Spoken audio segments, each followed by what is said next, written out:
I want to score on this one, but I'd probably get shut out as well. That was the theme this past weekend in the Minot sports world. What an eventful stretch of games for Minot High athletics. Getting it done all around, especially on the defensive side of the ball. 3 straight games of letting up no goals or points. How's it going, Minot High fans? I'll tell you this. That was impressive. Before we dig deep on it, let's introduce what we're getting into. The Minot Sports Podcast, 5 episodes in on Season 2. This is being recorded on Sunday as we're just underway in the NFL season with football going on at the moment. Stanley Cup Finals have started between the Dallas Stars and Tampa Bay Lightning. NBA Conference Finals, Heat Celtics, Nuggets Lakers. Still lots of sports action going on outside the local areas, but our main focus is on the hometown teams and kids and the athletes. Of course, we are always sponsored by KMSU TV and Radio. Very fortunate to use the studios here at the college. We got some wonderful events coming up. KMSU's weekly TV show called MSU Inside Out. Tryouts are done, and everyone's got their positions. I was fortunate enough to be one of those lucky recipients. So be on the lookout this Thursday for our first show. It is going to be a lot of fun talking about news, weather, sports, and interviews are confirmed for the show this semester. You won't want to miss it. Go check it out. Follow the Minot Sports Podcast on Twitter, Instagram, Facebook. Same goes for KMSU TV and Radio. And subscribe to both of our YouTube channels as well. That is where you'll get the bread and butter of either the podcast episodes or the TV shows. Whatever it is, there's content on there. Let's talk about that fun-filled weekend that consisted of Minot High sports. And don't worry, we'll also get into the other teams that were in action, like Bishop Ryan football, facing off with the Velva Aggies. That was going to be a tough matchup, and it lived up to its expectations, as most would probably say. But for Minot High, in football and soccer, 3 games in less than 24 hours. How could you not get excited for that? Soccer played 2 of them, football being 1. It all started with the soccer team opening up Friday night against the Jamestown Blue Jays, which they're kind of hanging around below in the standings. So this one should be one that Minot High has to win, and they followed through. 3-0 was the final score. Goals from Manasseh Boakier, Xander Herman, and Ezra Hagerot on the penalty kick. So there you have shutout number 1. The thing about this game is that Minot High just kept peppering Jamestown, hemming in their own end. And, of course, second half, they made it look a lot better. But in the first half, they just had chance after chance. They spent a lot of time very close to the goalie box of Jamestown, and they just could not convert. They managed to get one out of the deal, but man, was that wild. So, sort of some issues during that game on the offensive side of the ball, trying to capitalize on any opportunity you can get, because you're not going to get very many of those. Good thing whatever was said at halftime, whatever adjustments were made, that seemed to work a lot better. Magi ended up getting 2 more goals. On top of that, the shutout, the defense just absolutely phenomenal. They're a wall back there with Chris Long, Johnny Widerski, Kambolinski, and Regan Meyer. They are showing up other teams' offenses. And Minot eventually got going in the second half, and just another signature win for them. For their next game on Saturday, which was yesterday, Playing on a back-to-back schedule, you do not see that often, and it is a challenge. But if you're Minot High boys soccer, making it look easy again, although playing the Mandan Braves, they're also kind of low in the division like Jamestown. And kind of a different story for Minot High as they potted on the goals right away. It was 4-0 at halftime for the Magicians, and that was all they got, but that was all that they needed. Goals from Cam Foley 4 minutes in, well, nearly 4 minutes in. Cyrus Main getting past the defense, picking at the lower corner. Ezra Hagerot again with a sweet shot off the post. And then Ezra Hagerot showing off the skill once more, slipping it past the Mandan goalkeeper. A nice pass by Walter Markle. And that was it for Minot. 3-0, 4-0. They are looking good at the moment. We're going to kind of make this into the show where we look at the standings for some athletics here in the state. Minot High boys soccer currently sitting 4th in the West Region Division, although there is a significant separation between 4th and 5th. 4 teams dominating right now are Bismarck High, Bismarck Century, Bismarck Legacy really turning it on this year. They've come to their own as a young school in their early existence. The bottom 4, Dickinson, Jamestown, Mandan, and Williston. But let's roll right through it here. Bismarck High at number 1. We'll only talk about the West Region part of it, so only the team's record against West Region opponents. Overall records, there's some slight differences in there, but if you want to make it to state, you're going to have a good record inside the division. But at number 1, we have the Bismarck High Demons, 8-1-1. Bismarck Century, 7-1-2. Bismarck Legacy, 8-2-2. Minot at 7-3-1. Dickinson, 4-6. Jamestown, 4-7. Mandan, 2-9. Hard to believe that they are only second last, but last place is Williston, 0-11. That is what it looks like for the western part of the state for boys soccer. Minot has a lot of competition up top, but these games against the bottom 4 teams, those should be ones where Minot needs to have, and they're taking care of them easily. Although Minot is middle of the pack, kind of around that range, they're a quality middle of the pack team. This division is consisted of 4 teams running the show. I think for Minot, they will be certainly in a solid spot when it comes to getting close to the tournament season. A quick summary of what the East is looking like. West Fargo Cheyenne 5-0-3. West Fargo 7-2-1. Fargo Davies 6-2-1. Grand Forks Red River 6-3-2. Grand Forks Central 4-4-3. Fargo South 2-5-3. Fargo North 2-8. Shanley 0-8-3. Those are only the records for inside the East region. So the record against their respective division opponents. Again, some of the overall records are different, but it's a lot more competitive in the East region. So that is the boys' soccer world in the state of North Dakota for you. Let's kick it up to football now. Minot High Magicians finally getting on the win column, defeating the Dickinson Midgets 23-0. Doing it for head coach Chauncey Hendershot, his first win at the position. Overall, just a great night for the boys. And just like soccer, getting the shutout. These defenses are no match, have been no match this past weekend. Playing phenomenal. Let's talk about this one. For Minot High and Dickinson, it was kind of a slugfest.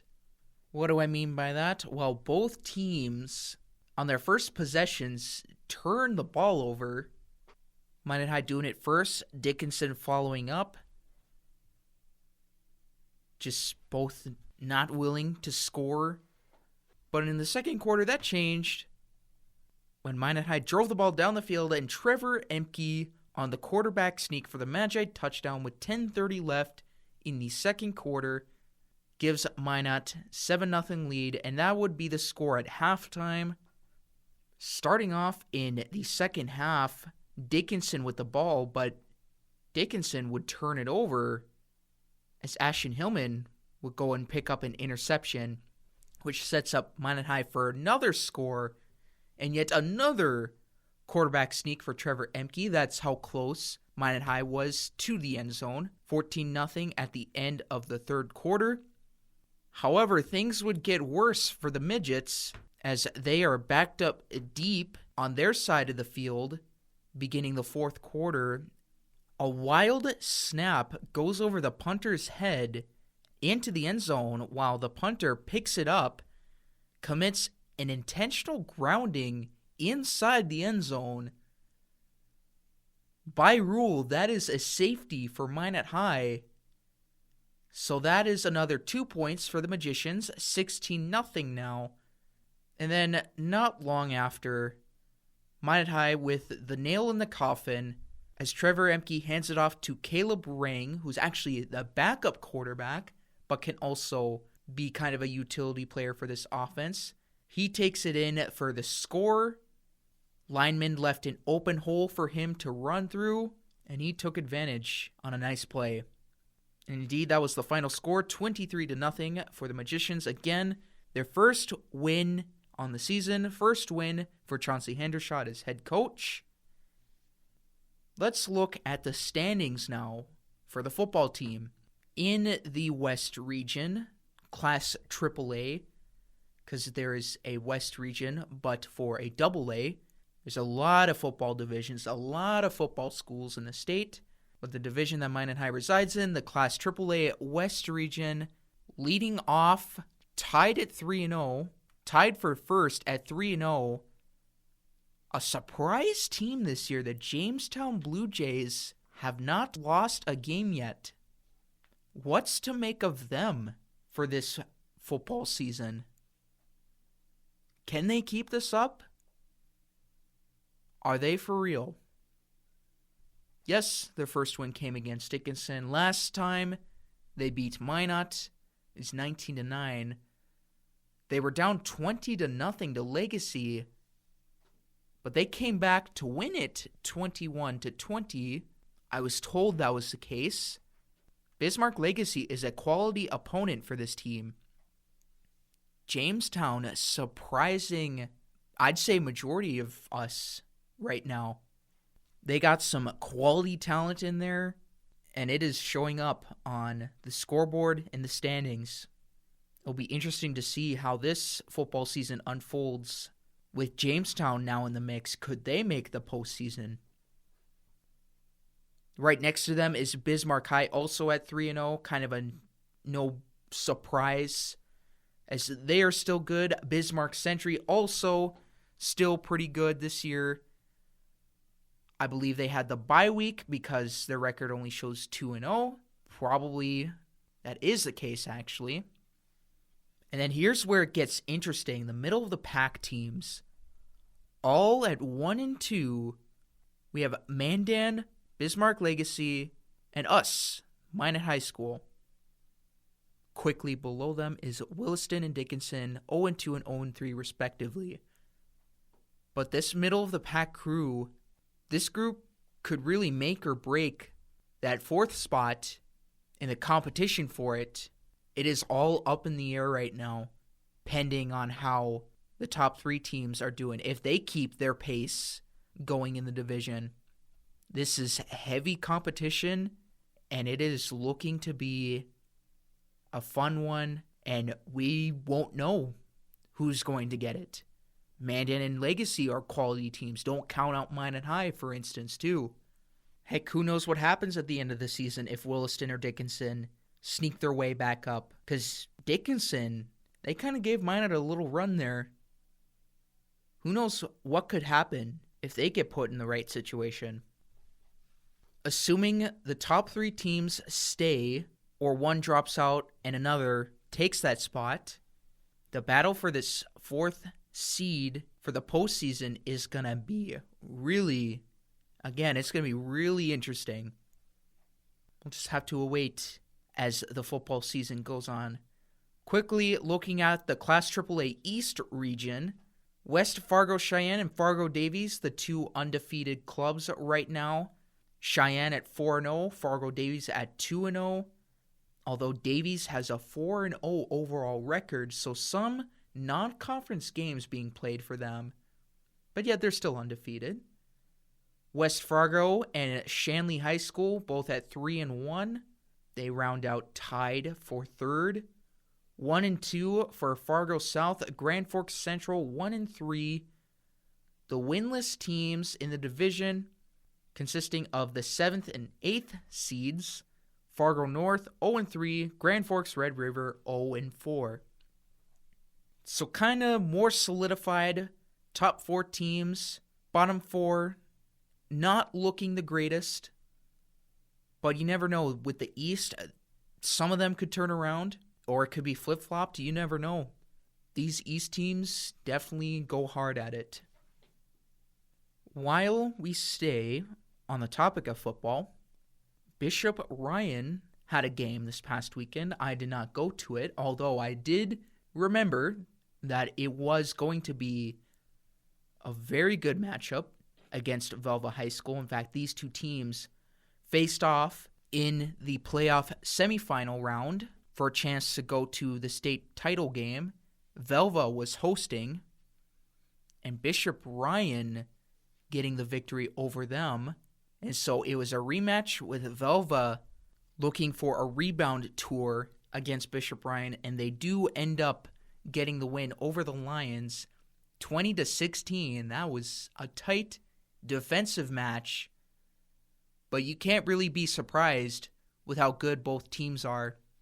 Offense will be limited, defense spiking in the quality of play that they've had.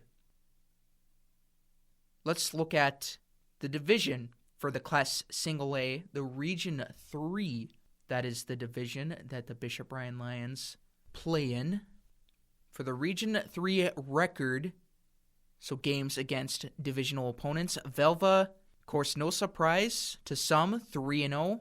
Nedros High School right behind them, also at 3-0, so a tie for first. Should be another good matchup coming up between the Nedros Cardinals and the Bishop Ryan Lions next Friday at Nedros High School. And then Bishop Ryan in third, 2-1. Kenmare Bowbells Burke Central, 2-1. Delax Burlington, 1-2. South Prairie, 0-2. Tioga, 0-2. And Garrison Max, 0-3. So Velva 1, Nedros 2, Bishop Ryan 3. Kenmare BBC 4. Delax 5. South Prairie 6. 7 is Tioga. 8 is Garrison Max. Bishop Ryan still hanging around in third place, so they're still showing that they can compete inside Region 3 competition, still showing that championship mentality still, so they're still keeping tabs in the Region 3 area. Let's look at some of their overall records because they're quite different. Bishop Ryan is actually 3-2 overall. Nedros is 3-2. Velva has one more win overall. 2-2 is Kenmare. 2-3 is Delax. So a few games in difference of records. South Prairie has one more loss in the overall tally. One more win and one more loss for Tioga. 2 more losses for Garrison Max. So 0-5 overall for them. These are significant because they play teams out of the region, whether traveling or at home, because there's so many teams, they can get creative with these schedules pretty much. But for Bishop Ryan, 2-1 inside the Region 3 division, 3-2 overall. They're still sitting nicely up there. Look for them to keep it moving in hopes that they don't slow down, which they're talented, they're a good team. I think we see them still on the gas pedal. This week just didn't do it for them, although it was a tough team in the Velva Aggies. Again, 20-16. Sometimes you're just going to have those losses once in a while. Move on. Get ready. Get going for the next game. I have no concerns for them at the moment. Let's look at some more scores in the Minot sports world. Minot High Majettes volleyball unable to get a set win against the Bismarck St. Mary's Saints. As the Saints win that one at 3-0. First set was 25-20. Next, 25-15. Last one, Minot High made it competitive, but unable to finish or come back. It was 25-23. Let's look at the standings for Minot High volleyball. Class A in the West region. Still only talking about record against division opponents. That'll be the entire way through here. Bismarck Century at number 1, 5-0. Jamestown second, 5-1. Well, tied for second.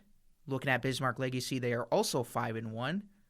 Fourth is Mandan at 3-1. Bismarck St. Mary's, who they just beat Minot, 2-3. Minot High tied with them, also at 2-3. Bismarck High School at 1-3. Turtle Mountain not playing. They opted out of the athletic season. Watford City 0-3. Dickinson 0-4. Williston also 0-4. Minot High in the 6th spot. Good enough for hosting a play-in game. If you win that, you go to the West Region Tourney. Still kind of in that mix too. If during the season they do show up or have better outings late in the season here, they may have a better spot, may have better odds higher up in the division. But right now, still in that middle of the pack, that squad there. Bishop Bryan Lions showing off their perseverance in volleyball once again, this time against the Mulhall Lansford Sherwood Mavericks. In set 1, MLS would beat Bishop Bryan 25-23. Bishop Bryan responds nicely, 25-6.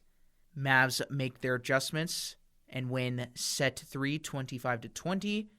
Lions would force a fifth set, 25-14.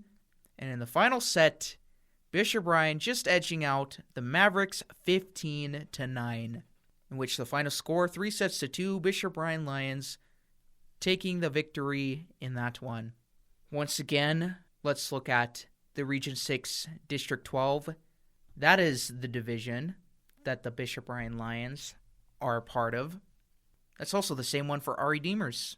Makes it easy being in the same town. In fact, Region 6 has 2 districts, 11 and 12. That is the same for a few others. You know what? Since RE Deemers is also in there, let's talk about them as well. Last Tuesday, they lose to North Star 3-2. Then on Thursday, they beat the Surrey Mustangs 3-0.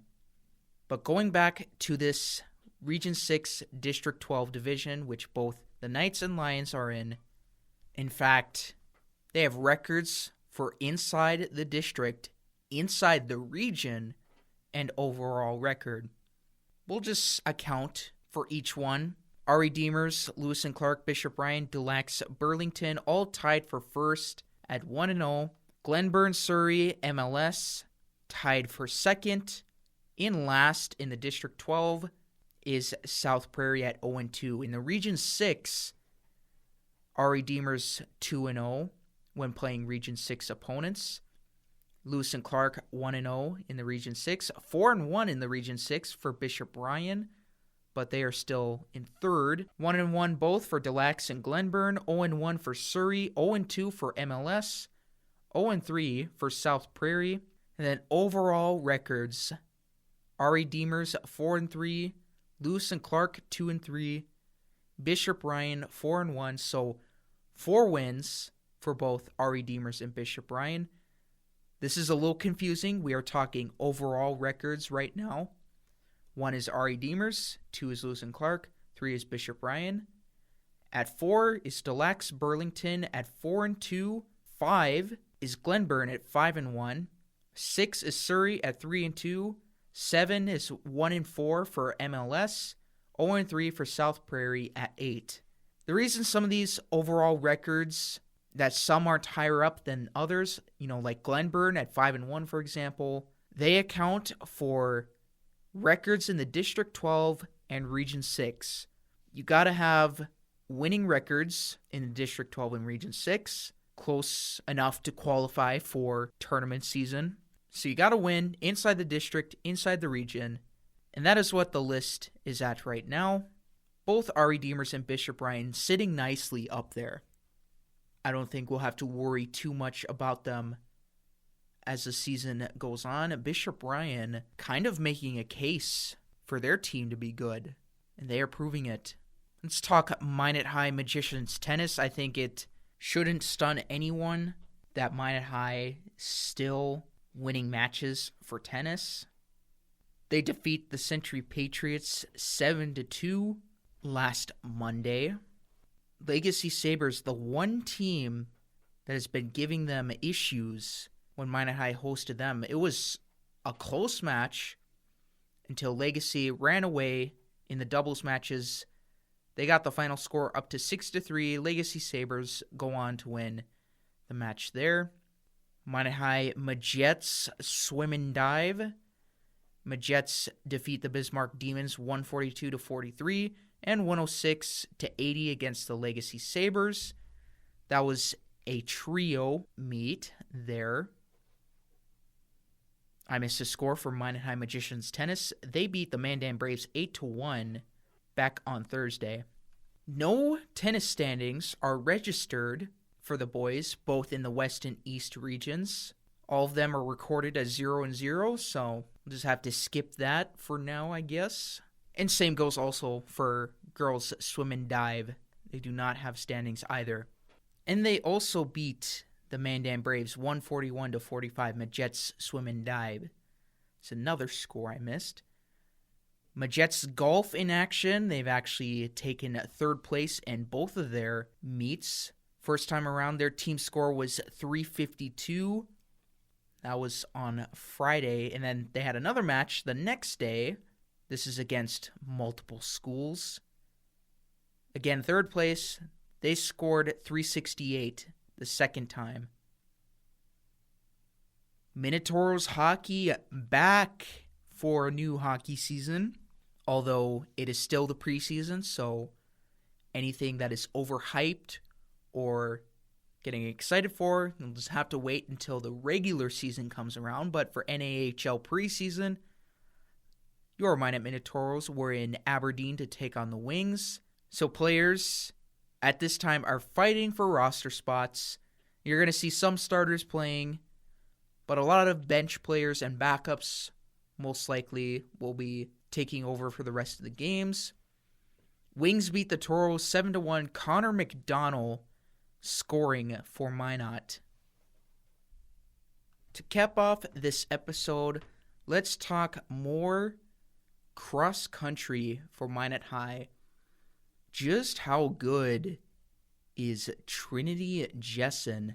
She did it once again, being an individual race winner with a time of 19 minutes, just 1 second above her original one, but that's still something to be very proud of because she once again became an individual winner, an individual race winner indeed.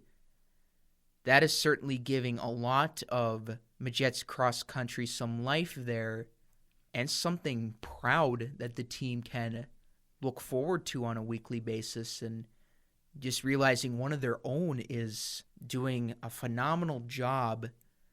In the second session, Majettes got first place with a team score of 33, while the boys got third place with a team score of 57.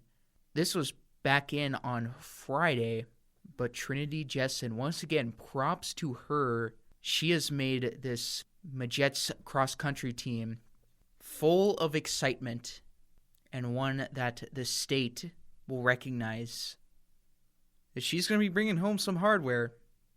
Nice job, Trinity. Once again, keep it up. We're all rooting for you. You're doing great. I'm sure you guys are stoked to see that there's a new scoreboard going up in the Pepsi rink at the Mesa Arena. Just some sports venue talk there. It is a whole new video board, actually. So not just a scoreboard, but it's now a video board. I'm guessing what I've been seeing so far, it's all black screens on all four sides. So either a video board or it's a lot more digital now. But I think it already looks very nice. So a great addition to the Pepsi rink at the Mesa Arena. It's got the Pepsi logos, the main sponsor, all around. So when you guys go to the hockey games this fall and winter, I'm sure that'll be something that won't take long to notice. And that, my friends, Minot sports fans, that does it for episode 5 of season 2 of the Minot Sports Podcast, brought to you by KMSU TV and Radio. Be sure to check us out again on Twitter, Instagram, Facebook. Subscribe to the YouTube channel, and the same thing, as always, for KMSU TV and Radio. I am the one to be thanking them for allowing me to use their studios on a daily basis at the college, and it is a nice environment, and I am lucky to be using it. That is what comes with my broadcasting major status. Once again, guys, be on the lookout for KMSU's weekly TV show called MSU Inside Out, debuting this Thursday for the fall semester. You just might see me on there, who knows? It is going to be a good one. Also, some good stuff happening in the professional sports world, although NFL season, week 2, a bunch of injuries starting to pile up.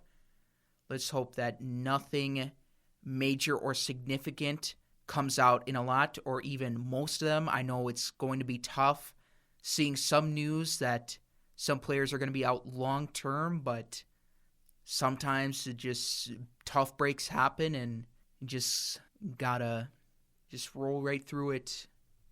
That is all I have for you guys. We are now caught up in content. Congrats to all of those who made it onto the homecoming court for Minot High and Bishop Ryan. Hope it was an awesome homecoming week for you guys. I'll talk to you guys later and have a nice day.